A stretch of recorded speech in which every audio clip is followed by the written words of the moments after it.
जय श्री राम दोस्तों। तो दोस्तों, वैसे तो ज्यादातर लोगों ने अफगानिस्तान का नाम क्रिकेट में ही सुना होगा, जैसे कि वर्ल्ड कप, एशिया कप जैसे टूर्नामेंट। पर यहाँ का नेशनल गेम क्रिकेट नहीं है। यहाँ का नेशनल गेम है बुचकाशी, जो बहुत ही पुराना और इंटरेस्टिंग। तो बेसिकली दोस्तों, बुचकाशी खेल एक बड़े से मैदान में खेला जाता है, जिसमें दो टीमें घोड़े पे सवार होके आपस में एक दूसरे के खिलाफ खेलती हैं। बुचकाशी के मैदान में एक बड़ा सा सर्कल रहता है, जिसमें मरे हुए गोट यानी बकरे को डाला जाता है। जो भी टीम ज्यादा बार बकरे को उस सर्कल में डालती है, उसे विनर घोषित कर दिया जाता है। तो दोस्तों, अफगानिस्तान का ऑफिशियल नेम है रिपब्लिक ऑफ अफगानिस्तान, जो कि एशियन टाइम से ही बहुत सारे देशों का ट्रेड रूट बना हुआ है। अफगानिस्तान दुनिया में सबसे ज्यादा अफीम बनाता है और दुनिया भर में 90% हीरोइन का सप्लाई है। तो अफगानिस्तान सेंट्रल एशिया में स्थित एक लैंड लॉक कंट्री है, यानी कि इसका बॉर्डर किसी भी समुद्र से नहीं, जैसा कि आप इस मैप में देख रहे हो। और इसके पड़ोसी देश है India, China, Tajikistan, Uzbekistan, Turkmenistan, Iran और पाकिस्तान, जिनको आगे किसी और वीडियो में डिस्कस करेंगे। तो यहाँ की कैपिटल है काबुल, और यहाँ की बेसिकली लार्ज सिटी भी काबुल ही, और यहाँ की करेंसी है अफगानी, और यहाँ की लैंग्वेज दो है, एक है दारी और दूसरी है पाश्तो। और यहाँ की पॉपुलेशन 99.7% इस्लामिक है और 0.3% अदर है। तो दोस्तों, अब हम आते हैं अफगानिस्तान की 4th लार्जेस्ट सिटी में, जिसका नाम है मजार ए शरीफ। मजार ए शरीफ नाम का मतलब है संत की कब्र।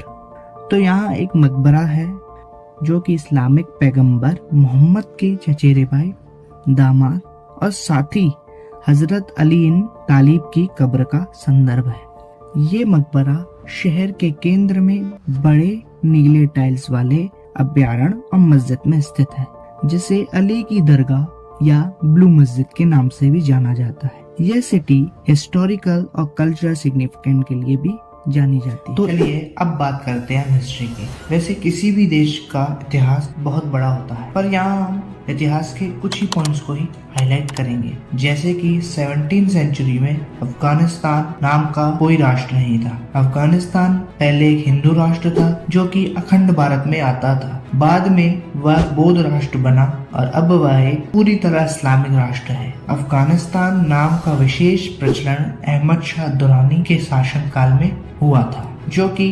1747 से लेकर 1773 तक है। तो दोस्तों, बेसिकली अफगानिस्तान की हिस्ट्री में 3 एंग्लो अफगान वॉर हुए थे। The first Anglo Afghan war, जो कि ब्रिटिश एम्पायर और एमिरेट्स ऑफ काबुल के बीच लड़ा गया था, जो कि 1838 से लेकर 1842 तक चला था, और इसी के साथ एमिरेट्स ऑफ काबुल विजयी रहा। इसके बाद the second Anglo Afghan war, जो कि ब्रिटिश एम्पायर और एमिरेट्स ऑफ काबुल के बीच लड़ा गया था, इसमें ब्रिटिश विजयी रहा। इसके बाद आते हैं दी थर्ड एंग्लो अफगान वॉर। तो बेसिकली इसमें दोस्तों एमिरेट्स ऑफ काबुल विजय, और इसी के साथ 1919 में अफगानिस्तान को ब्रिटिश शासन से आजादी मिली थी।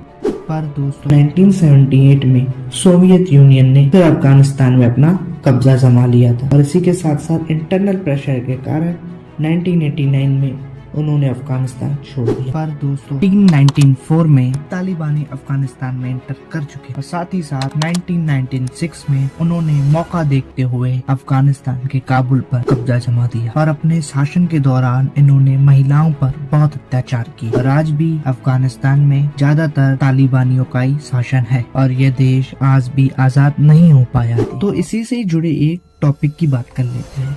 तो बात करेंगे अफगानिस्तान के फेमस मॉन्यूमेंट बमियान बुद्ध की। तो बमियान बुद्ध काबुल से 130 किलोमीटर दूर बमियान वैली में स्थित है। यहाँ 2 स्टैचू है, एक है 55 मीटर का और दूसरा 38 मीटर। ये 6th सेंचुरी से यहीं पर है, बट अनफॉर्चुनेटली 2001 में तालिबानियों ने इसे डिस्ट्रॉय कर दिया था। पर उसके बाद भी कुछ अवशेष इसके बच गए थे, और यूनेस्को ने 2003 में इसे अपनी विश्व धरोहर स्थलों की सूची में शामिल कर लिया। दोस्तों, अब हम आते हैं द ग्रेट गेम टर्फ, जिसके कारण ये पूंछ जैसी दिखने वाला मैप 19वीं सेंचुरी में द ग्रेट गेम टर्न बहुत ही पॉपुलर हुआ करता था। ये दो देशों की पॉलिटिकल और डिप्लोमेटिक कॉन्फ्लिक्ट को दिखाता था, जिसमें पहला देश ब्रिटिश था तो दूसरा देश रशिया। इन दोनों में कंपटीशन था कि सबसे पहले अफगानिस्तान और सेंट्रल एशिया में किसका कंट्रोल होता है, जिसके चलते इन्होंने एक दूसरे के खिलाफ जासूसी भी करवाई और वहाँ के राजाओं के साथ संबंध भी बनाए। तो दोस्तों इसका रिजल्ट ये हुआ कि 1873 में एक एंग्लो रशियन एग्रीमेंट भी इन दोनों के बीच साइन हुआ, जिसमें अफगानिस्तान इन दोनों के बीच में बफर की तरह काम करेगा, जिसके कारण ये पूत जैसा दिखने वाला मैप बन गया, जिसका नाम है वाखान कॉरिडोर। 350 किलोमीटर लंबा है। इसी के साथ साथ अफगानिस्तान भारत से आज भी 160 किलोमीटर की बाउंड्री साझा करता है। तो दोस्तों यहाँ तक आने के लिए शुक्रिया। तो आप सब्सक्राइब भी कर लीजिए, क्योंकि इससे मेरे को बहुत मोटिवेशन मिलती है। तो मिलते हैं आप नेक्स्ट वीडियो में।